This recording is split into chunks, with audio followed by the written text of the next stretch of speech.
Hoy vamos a comenzar un nuevo capítulo que es la clase Esporozoa, conocidos comúnmente como los esporozoarios, dentro de los cuales vamos a ver parásitos muy importantes que producen enfermedades muy graves, como es el caso de la coccidiosis y la piroplasmosis o babesiosis. Bueno, primero vamos a hacer una descripción de la clasificación de estos y las características de estos esporozoarios para luego ya comenzar a entrar al primer género. Como le manifestaba, esa clase Esporozoa, bueno, en este caso para nosotros va a tener en un primer orden que va a ser el orden Coccidia, la familia Eimeridae, el género Eimeria. En realidad la clase Esporozoa son los conocidos mundialmente como esporozoarios. Dentro de sus características, recuerda que siempre dijimos, no tanto en las sarcodinos, o sea, en la ameba como en los flagelados, dimos sus características, cómo se mueven, cómo se alimentan, ¿no? Y cómo se multiplican. En este caso, cómo se mueven, no se mueven, carecen de órganos de locomoción. Los anteriores tenían flagelos, estos no tienen, por lo tanto son inmóviles, salvo en algunas etapas que, como en el caso de los microgametos que pueden moverse, o algunos esporozoitos, merozoitos pueden tener algún cierto tipo de movimiento más tipo ameboideo, pero los que sí tienen verdadero movimiento son los microgametos.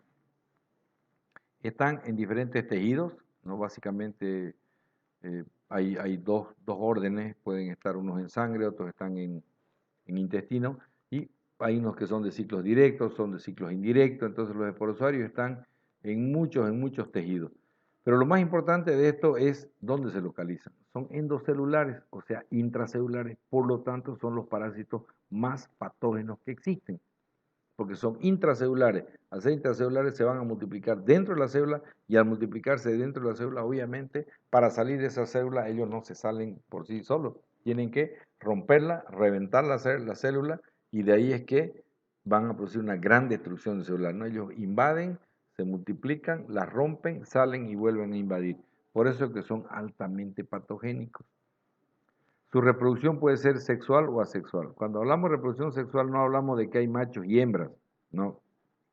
Son células.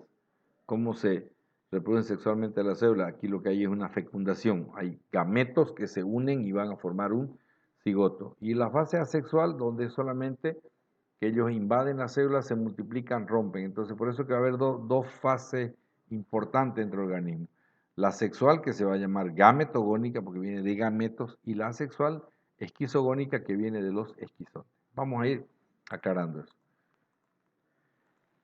Esta clase esporozoa se divide en dos órdenes. El primero es el orden Coccidia. El orden Coccidia son todos aquellos que parasitan diferentes segmentos del tubo digestivo. Y normalmente su ciclo son directos. Hay algunos también que son indirectos. Pero el otro orden, que es el orden Haemosporideos, esos parasitan células sanguíneas. Y obviamente aquí es donde vamos a ver si están en células sanguíneas, van a tener un hospedero intermediario que va a ser un hematófago, alguien que pique, como el caso, y ahí van a intervenir las famosas garrapatas en la transmisión de babesia, de anaplasma y otras enfermedades. Entonces, hoy nos vamos a dedicar a comenzar con el orden Coccidia, que son los que están en el aparato digestivo.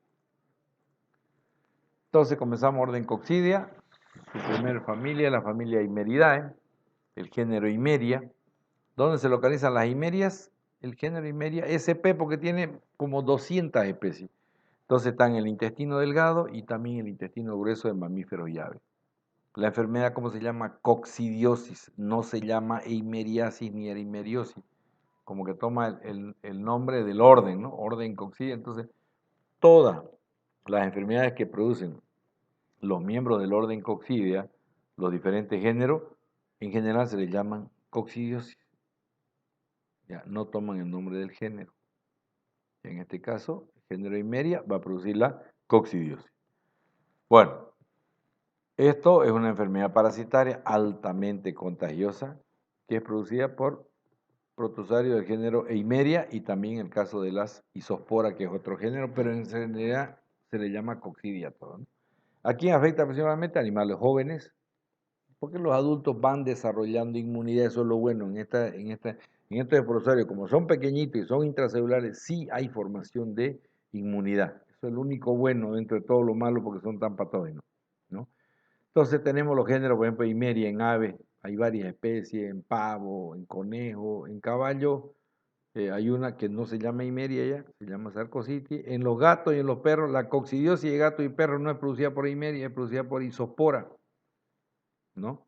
Y también hay la citoisospora y la Isospora canis, pero en todas en general son coccidiosis. Que aparte hay un género Toxoplasma que se lo vamos a ver aparte, que es otra historia.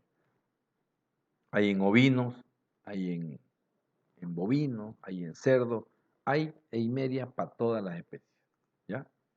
El ciclo biológico se divide en tres etapas, en dos etapas, perdón.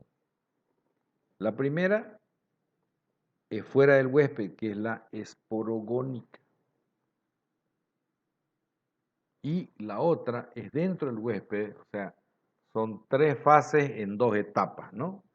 La primera etapa es con la fase esporogónica y ya dentro del organismo, a nivel de intestino, como decíamos, se va a producir la fase asexual, que se llama esquizogónica, y la fase sexual, que se llama gametogónica. Entonces, son tres fases, pero en dos etapas. Vamos a comenzar a describir el ciclo evolutivo, lo vamos a hacer en pizarra para que ustedes lo puedan entender mucho mejor y luego vamos a continuar haciendo algunas consideraciones con las diapositivas. Vamos a hacer un reforzamiento, algunas consideraciones adicionales, como que la fase esporogónica, recuerdan la primera, que salía al medio ambiente, aquí está el famoso, este es el oquiste sin esporular, cuando sale todavía con un solo núcleo. ¿Qué va a pasar en el medio ambiente? Va a esporular, ¿no es cierto? Entonces va a tener los 4 esporocitos y los 8 esporozoitos. Aquí están 4 esporocitos y dentro de cada esporocito tiene 2 esporozoitos. Entonces, por lo tanto, tiene 8 esporozoitos que son los que se van a liberar, ¿no? Ahí tenemos los quistes por un lado, con todas sus partes, para que lo puedan apreciar mejor. La fase asexual, ¿no? Que comenzaba con el esporocito, el esporozoito que quedaba libre en el intestino, se volvía trofozoito en el epitelio, se volvía esquizonte, salían los merozoitos, otra vez formaba esquizonte segunda generación, salían merozoitos, otra vez, ¿no?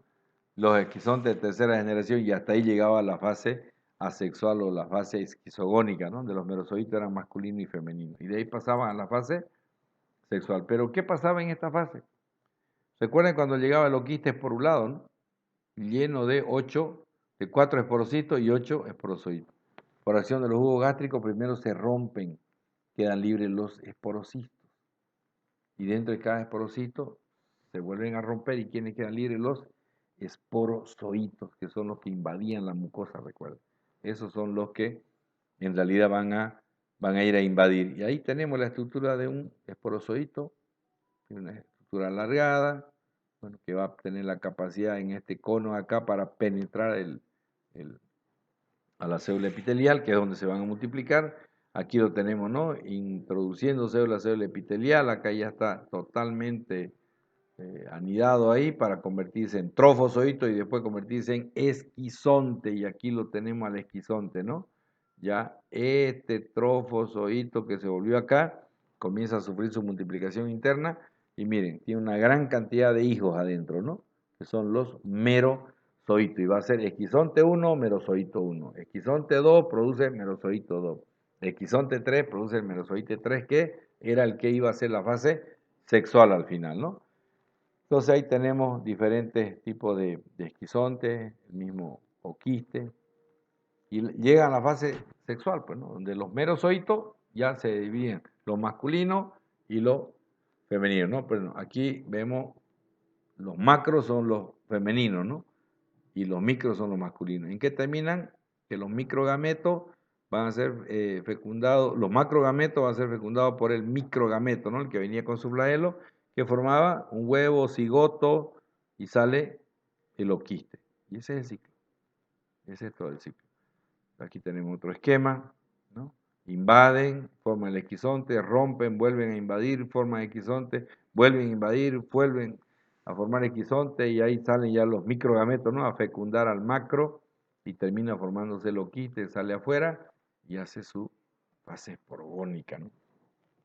El proceso es el mismo. La coccidiosis pues está en todas las especies, ¿no? En animales en producción son muy patógenos, en aves sobre todo y en bovinos muy graves. Pero yo quería considerar estas tres cosas. ¿Cuáles son los factores que más contribuyen al desarrollo? Primero, el parásito, o sea, que haya el parásito presente en el medio, en la propiedad, en el predio, en la granja.